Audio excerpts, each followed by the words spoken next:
In Orlando, Florida town, there lived a man who was more than a pastor. He was a guide, a shepherd, and a beacon of hope for his congregation. Pastor John Thompson stood at the pulpit every Sunday, delivering sermons that inspired, consoled, and uplifted. To his flock, he was a man of unwavering conviction, someone who could be turned to in moments of despair and doubt. He was their rock, and yet in the end, it was his actions that shook their community to its very core. If you're not an advocate of domestic violence, murder, workplace harassment, child abuse, to mention a few, hit that subscribe button and turn on notifications for more true crime stories. Thank you. John's life seemed picture perfect. His wife Mary was the portrait of devotion, a woman whose warmth could light up a room, whose laughter filled their home, and whose love for their 3 children was the kind of love that songs were written about. Together, they were a family admired by neighbors, adored by friends, and envied by some. But the thing about perfection is that it often hides cracks beneath the surface. And in the Thompson household, those cracks were not only deep, they were shattering. It began with a simple request. Mary suggested they take DNA tests, not out of suspicion, but for practical reasons. A curiosity about their children's heritage, a routine gesture to fill in blanks on family medical history. It was supposed to be harmless, inconsequential. But when those results arrived, they brought with them a truth that no one was prepared for. Not Mary, not John, and certainly not the community that looked up to them. The test revealed something John could scarcely comprehend. None of his children, not a single one, shared his DNA. And while this revelation alone would be enough to destroy the foundations of any marriage, the horror went even deeper. Because the DNA didn't belong to a stranger or a fleeting mistake. It pointed to someone John trusted, someone he loved, someone he had looked up to his entire life, his own father. In that moment, something in John shifted. The man who had built his life around faith, trust, and the promise of unconditional love felt that foundation crack beneath him. The betrayal wasn't just personal, it was existential. His wife, his father, his children, everything he thought he knew about his life was now a lie that ate away at him day and night, turning love into anger, faith into doubt, and trust into a searing, uncontrollable rage. People began to notice a change in John. The warm and welcoming man they had always known became withdrawn, his sermons darker, tinged with bitterness and cryptic messages about betrayal and sin. Mary, ever the optimist, tried to carry on as if nothing had changed. She played with her children in the yard, waved to neighbors, and smiled at church gatherings.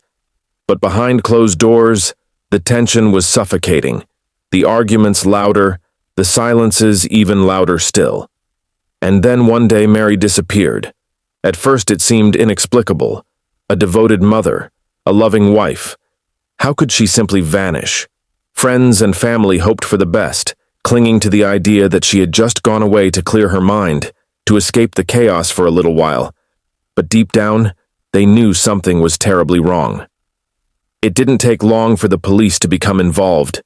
Questions were asked. Searches were conducted. And then came the discovery that would turn this already tragic story into something unimaginable. Inside a storage unit, rented under John's name, investigators found the unthinkable.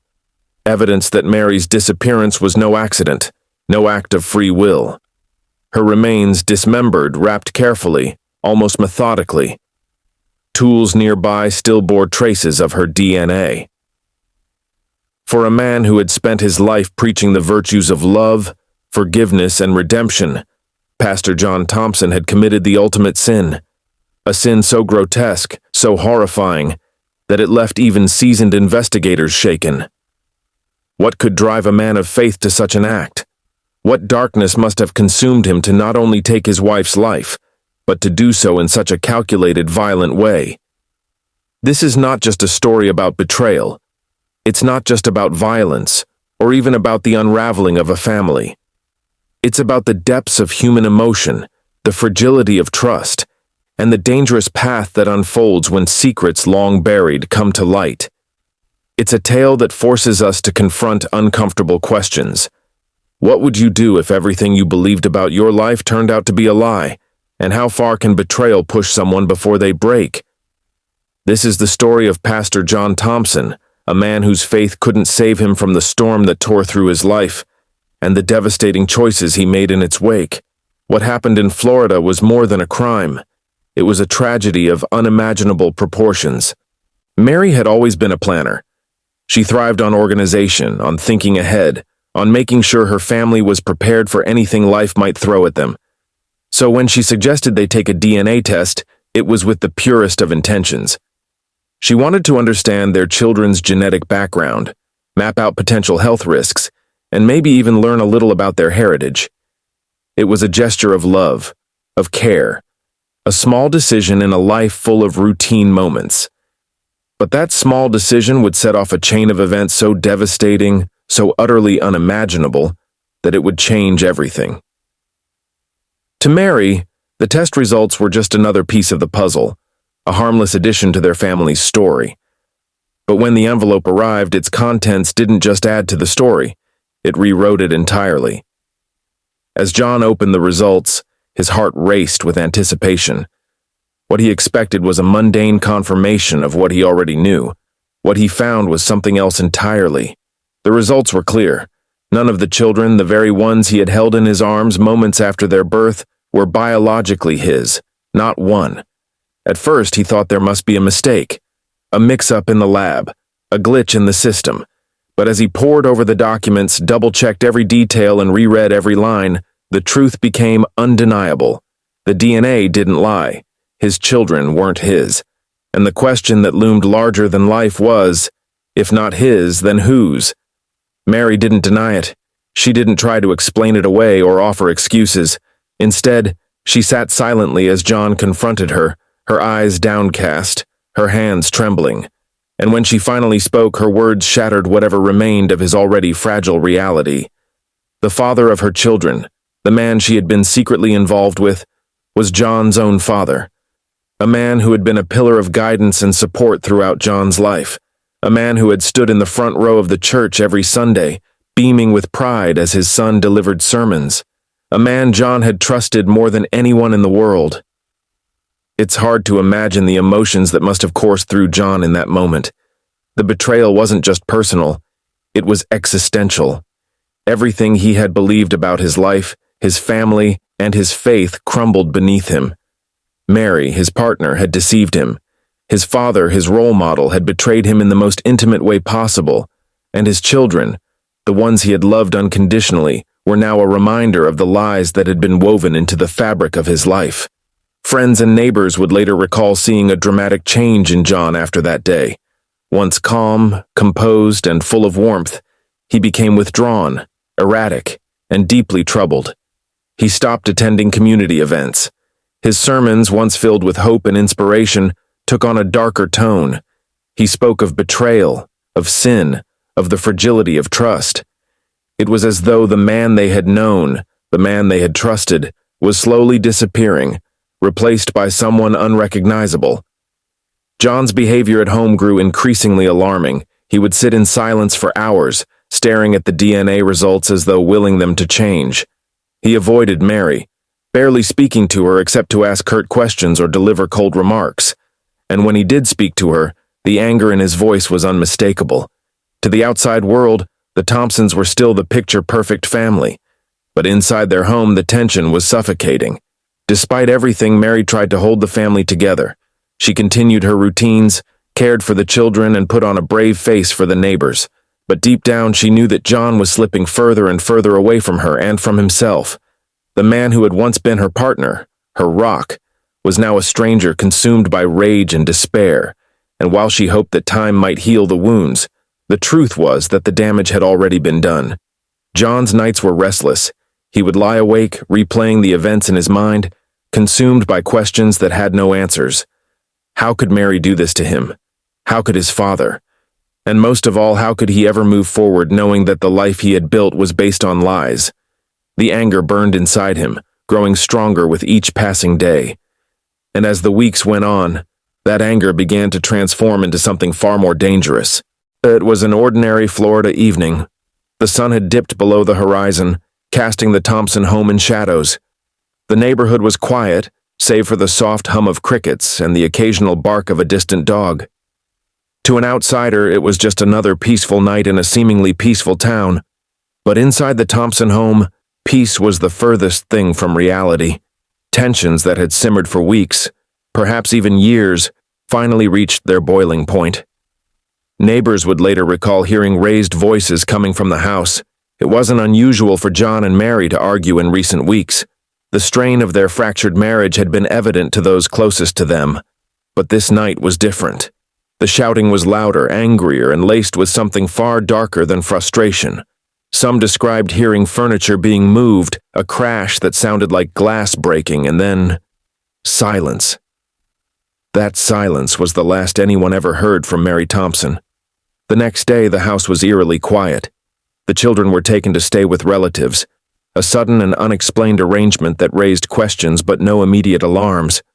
John was seen briefly in town, his face pale, his eyes avoiding contact with those he passed. And Mary? Mary was nowhere to be found. For days, John maintained a carefully constructed facade. When asked about Mary, he offered vague explanations. "She's visiting family," he told some. "She needed some time away," he told others. But the people who knew Mary, who knew her dedication to her children, couldn't shake the feeling that something was terribly wrong. And when she failed to return calls and messages, their unease turned into suspicion. Then came the discovery that would shatter any illusions of normalcy. Acting on a tip from a concerned neighbor, police began investigating John's recent activities. What they found was beyond anything they could have imagined. In a storage unit rented under John's name, hidden among innocuous boxes and household items, they uncovered the gruesome evidence that would send shockwaves through the community. Mary's dismembered remains. If you not an advocate of domestic violence, murder, workplace harassment, child abuse, to mention a few, hit that subscribe button and turn on notifications for more true crime stories. Thank you. The scene was horrifying. Investigators described it as methodical yet brutal, the work of someone who had planned each step with chilling precision. The unit was filled with tools, saws, tarps, cleaning supplies, items that spoke to the calculated nature of the crime. And amidst it all, the undeniable evidence of Mary's tragic end. Her remains, wrapped carefully in plastic, were a grim testament to the unimaginable violence that had taken place. As the investigation deepened, more details began to emerge. Security footage from the storage facility showed John arriving late at night, his truck loaded with items later identified as crucial to the crime. Witnesses reported seeing him acting strangely in the days following Mary's disappearance, erratic, withdrawn, and visibly on edge. And then there was the statement from a close friend, a chilling recollection of a conversation they had with John just days before his arrest. "I had no choice," he reportedly muttered, his voice heavy with a mix of anger and despair. "She betrayed me." The friend, unsure of what John meant at the time, dismissed the comment as the ramblings of a man under immense stress. But in retrospect, those words took on a far darker meaning. They weren't just an expression of frustration. They were a confession. The evidence against John began to mount. Forensic analysis confirmed that the remains belonged to Mary. DNA from the tools found in the storage unit tied him directly to the crime. And yet, when confronted, John remained stoic, offering little in the way of explanation or defense. To the investigators, it was as though he had resigned himself to his fate, his only justification being the betrayal that had sent him spiraling into darkness. As news of Mary's murder spread, the community was plunged into shock and grief. How could the man they had trusted, the man who had preached love and forgiveness every Sunday, commit such a heinous act? The congregation that had once looked to John for guidance now found themselves grappling with feelings of anger, betrayal, and profound loss. And while the pieces of the puzzle were beginning to come together, the question remained: what was the breaking point? What drove a man of faith to commit the unthinkable? The answer perhaps lies not in a single moment, but in the slow, corrosive buildup of betrayal, anger, and despair. For John, the DNA revelation was more than a betrayal of trust. It was a betrayal of identity, of everything he had built his life around. And when that foundation crumbled, the man he once was disappeared with it. The first breakthrough came when detectives obtained a warrant to search the Thompson home. What they found raised immediate red flags. The house was immaculate. Too immaculate. Certain areas, particularly in the garage and basement, showed signs of recent cleaning with traces of bleach detected by forensic teams. While not damning on its own, this discovery added to the growing unease surrounding John's story. From there, detectives turned their attention to John's recent activities. Financial records revealed that he had rented a storage unit just weeks before Mary's disappearance. Surveillance footage from the facility provided the chilling evidence they needed. On multiple occasions, John was seen arriving late at night, carrying large, heavy items covered in tarps. The footage didn't capture what was inside, but the pattern was undeniable. This wasn't a one-time visit. It was a calculated effort to hide something. With this new evidence in hand, detectives brought John in for questioning. He remained calm, almost eerily so, denying any involvement in Mary's disappearance. But his calm exterior began to crack when presented with the footage. For the first time, investigators noticed a flicker of unease. Still, he maintained his innocence, claiming that the storage unit contained old furniture and household items. But his explanations did little to account for the mounting evidence against him. The case took a decisive turn when forensic teams searched the storage unit. What they found was as horrifying as it was damning. Hidden beneath layers of plastic and tarps were Mary's dismembered remains, carefully wrapped and concealed. Alongside them were tools, saws, knives, and cleaning supplies that bore traces of Mary's DNA. It was a scene of calculated brutality, leaving no doubt about what had occurred. With the discovery of Mary's remains, the focus shifted to understanding how and why this crime had occurred. A team of psychologists and criminologists was brought in to analyze John's behavior, looking for clues in his actions, his relationships, and his mental state. One psychologist, Dr. Evelyn Hart, offered a chilling insight into the case. Betrayal of this magnitude, Dr. Hart explained, can have devastating psychological effects. For John, the DNA revelation was more than just a betrayal. It was an identity crisis. It undermined his sense of self, his role as a husband, a father, and even as a man of faith. In cases like this, the combination of betrayal, shame, and anger can create a perfect storm, leading to acts of unimaginable violence. As investigators pieced together the timeline, a disturbing picture began to emerge. The DNA revelation had sent John into a downward spiral. Witness accounts described a man consumed by anger and paranoia, someone who felt cornered and betrayed by the very people he trusted most. And while many had seen the warning signs, no one could have predicted the depths of his rage. In the weeks leading up to Mary's death, John's behavior grew increasingly erratic. He withdrew from his congregation, isolating himself from the community that had once admired and respected him. His sermons, once filled with messages of hope and forgiveness, took on a darker tone, hinting at themes of judgment, vengeance, and the consequences of sin. It was as though he was speaking to himself, wrestling with the demons that had taken hold of him. If you're not an advocate of domestic violence, murder, workplace harassment, child abuse, to mention a few, hit that subscribe button and turn on notifications for more true crime stories. Thank you. John was arrested and taken to court. The courtroom fell silent as the judge read the decision. Guilty of first-degree murder. John Thompson was sentenced to life in prison without the possibility of parole. For many, it was a just outcome, a resolution to a case that had shaken their community to its core. But for others, the verdict was bittersweet, a reminder that justice, while necessary, could never undo the tragedy of Mary's death.